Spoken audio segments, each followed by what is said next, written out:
Israel से लाया गया।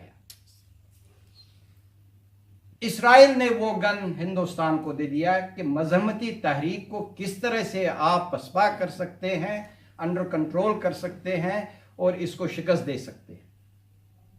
उसका एक बुलेट अगर जिस्म के किसी हिस्से पर भी आपको लग जाए तो वो फैल जाता है, उसके हजारों हिस्सों में सैकड़ों हिस्सों में तकसीम हो जाता है और जिस हिस्से में वो आपको लगेगा उसके इर्द गिर्द जो आपका जो बदन है या चेहरा है वो बर्बाद कर देता है। इसीलिए आपने देखा होगा कि हम अक्सर ये बात करते हैं, अक्सर ये टीवियों पर भी देखते हैं, खासतौर पर पाकिस्तान के टीवियों पर देखते हैं कि हमारे नौजवान क्यों अंधे हो गए हैं। ये इसी बुलेट गन की वजह से हो गई। ये एक नई चीज़ आ गई सामने और इस पर हमने उतना शोर नहीं किया। उसके बाद अगर आप देखेंगे कि जो औरतों के साथ ज्यादती है वो बहुत हद तक बढ़ गई है।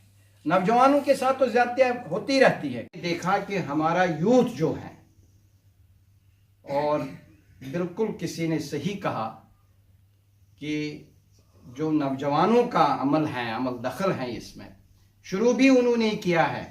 1989 हो, चाहे वो JKLF के हवाले से हो या चाहे हिज़्बुल मुजाहिदीन के हवाले से हो, शुरू भी नौजवानों ने की है असगरियत के लिहाज से। और आज जो बुरहान वानी के बाद सूरत हाल आ गई वो भी एक नौजवान के सूरत में आ गई और उसके बाद जो नौजवानों का रद्द-ए-अमल आया सड़कों पर वो सब आपके सामने है।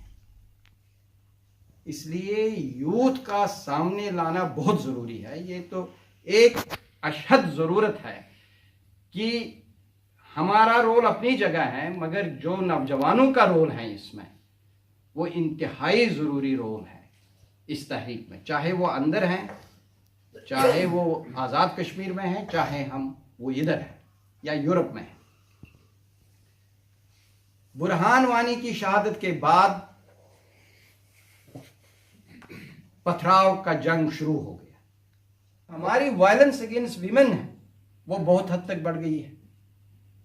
अब आपने आसिफा बानो का केस सुना होगा, इस कान से सुना, इस कान से निकाला, मगर हम जैसे लोगों के लिए आसिफा का मसला जो है वो इंतहाई शदीद मसला है। आसिफा एक 8 साल की बच्ची थी, 8 साल की। उसको हिंदू फंडामेंटलिस्ट ने किडनैप किया और उसके साथ रेप और गैंग रेप 8 दिन करते रहे किल करने के लिए। उधर से हिंदू आएंगे बसाने के लिए और फिर ये रायशुमारी कराना चाहेंगे। जब भी कराना चाहेंगे तो फिर हम रायशुमारी हार जाएंगे। ये बिल सबसे बड़ी बात तो अपना खून देना है, उससे तो बड़ी बात तो है ही नहीं कोई।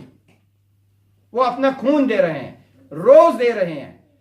कल ही नहीं आज 13 मुजाहिद जो है वो मारे गए हैं कुलगाम में। आज की बात है, आज 13। इससे ज्यादा आप क्या चाहते हैं? इसलिए वो लोग इतनी कुर्बानियां दे रहे हैं, हमारी लीडरशिप इतनी पाबंदी में उधर है, फिर भी काम किए जा रहे हैं। सईद अली शाह गिलानी मेरे ख्याल में 90+ हो। अफसोस की बात तो ये है कि जब से नेशनलिस्ट गवर्नमेंट मोदी सरकार वजूद में आई है हिंदुस्तान में, तब से मकबूजा कश्मीर में जुल्म और जबर और तशद्दुद बहुत हद तक बढ़ गया। हमारे नौजवानों को पैलेट गनों से शहीद किया जाता है, पैलेट गनों से उनके आँखें चली गई हैं, उनको अंधा किया जाता है और हर तरीके से जो भी जुल्म सितम है वो हो रहा है।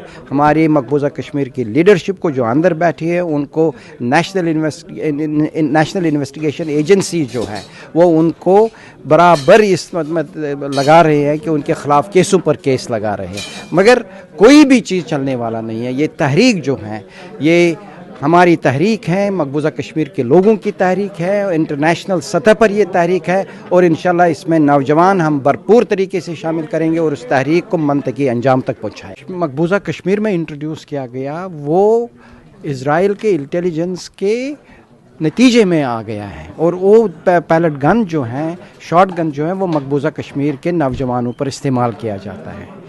जहाँ तक कौन सा दूसरा पॉइंट था, सिलसिला शुरू किया है कि जब भी इनको हमारा नौजवान पत्थर फेंकता है तो ये अपनी जेब पर किसी कश्मीरी नौजवान को पकड़ के उसको सामने रखते हैं एज ए ह्यूमन शील्ड।